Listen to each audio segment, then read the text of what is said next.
summer has been filled with Oregon Country Fair, and I can't remember it beginning. This has always been a part of my life.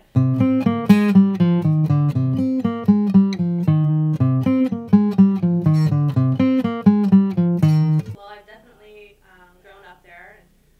When I was a kid, it was for fun, so I was able to just enjoy myself. And I kind of miss those days because now I have to work like crazy.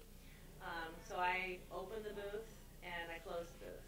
So I really don't get to see as much of the fair as I used to be able to. I used to be able to go to the circus every single time.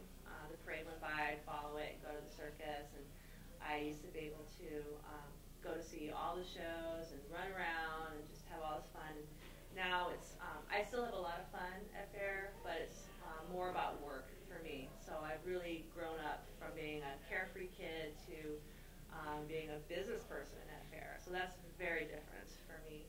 The fair that happened after Ken Chyleck died was probably the best year ever for me. Every Friday night at fair, there's usually a concert for just the vendors, and this one particular year, they had brought. God, I'm trying to remember exactly how it went, but in honor, so the concert was happening, and there was this huge picture of Ken Chyleck up on the main stage, and it was all lit up, and a concert was playing. I think it was Dark Star Orchestra. So they were doing a Pink Floyd remake band.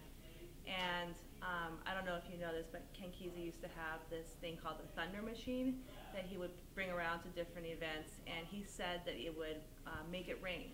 So it was this massive machine that when he turned it on, it would make all these thunder noises, and he always said that it was a rainmaker, right? That when he turned it on, it would rain.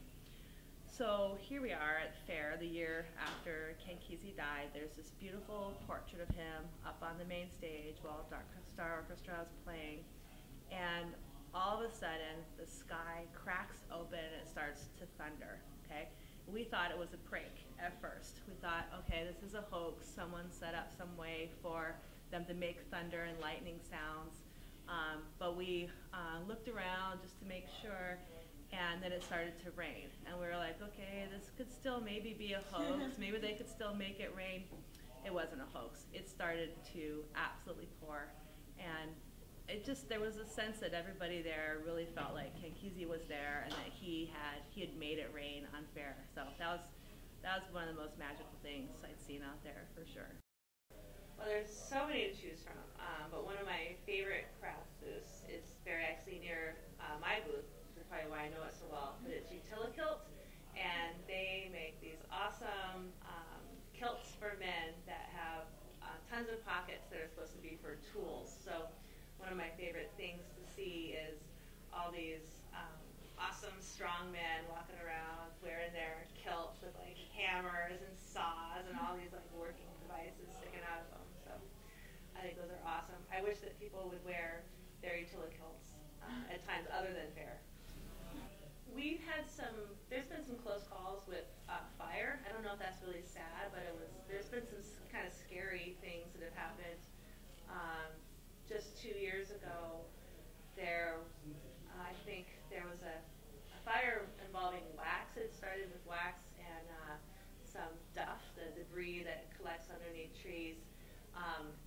Some hot wax had dropped into the duff, and an entire tree had gone up in smoke or in fire. And it jumped across the path and caught another tree on fire. I didn't see any of this. It was an area kind of far from our booth.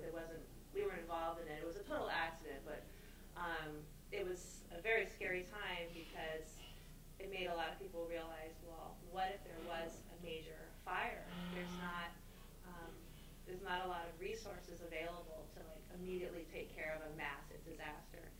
But it wasn't a disaster. So what happened was all the people that had their booths near there came together quickly and were able to put it out by carrying buckets of water to the fire. They got it out relatively quickly, and then the fire department actually did arrive. They weren't able to drive the truck in, but they came in on like a little mini golf cart or something.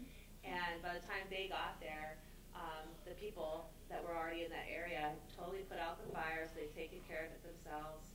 And the firemen, they just wanted to make sure, they actually chopped down the tree and made sure that there was no part that was still burning, so it was safe. So that was definitely scary. I worry about that kind of thing at fair, especially with all the propane tanks. If there was a massive fire and a booth's propane tank exploded, I worry that, okay, then the next propane tank's going to explode. I think about these things. Yeah. I'm probably a little over paranoid about that kind of stuff. I'm really into safety, and people out there are safe. And it was a testament of the community that they were able to put out the fire before the fire people even got there. So that makes me feel safer. Well, the Flying Karamazov brothers are the best. They used to be there every year, and they lead the parade and the midnight show, and they were just awesome. And I remember them from when I was a little kid at Saturday Market.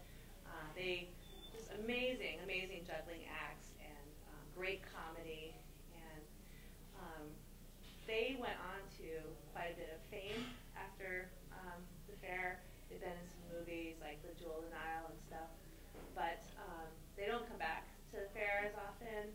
A couple of them I think are there each year, but they have some new members, and they just kind of petered out as a collective, the original core group.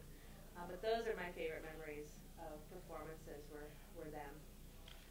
Another one that I remember really well is the Reduced Shakespeare Company. They would perform a Shakespeare play in like 20 minutes. Like they condensed the entire play down to 20 minutes. And then they would do it again in 10 minutes or something. Or they keep making it shorter and shorter, the same play. So they do like Midsummer's Night Dream in 20 minutes. Then they do Midsummer's Night Dream in 10 minutes. Then they do Midsummer's Night Dream in 5 minutes, and then they do it in like 30 seconds. That was their performance. So they would just do that. It was hysterical, totally funny. I'm really excited by what people are doing with the EL wire these days. So EL wire hooks up to batteries, so it's really useful for costuming because you don't have to worry about a battery pack or any sort of plug-in or anything. Or look, you do worry about a battery pack, but it's small. It's not like a big giant electric battery or something. And people are able to make moving sculptures using this EL wire that looks so cool at night. So basically it's like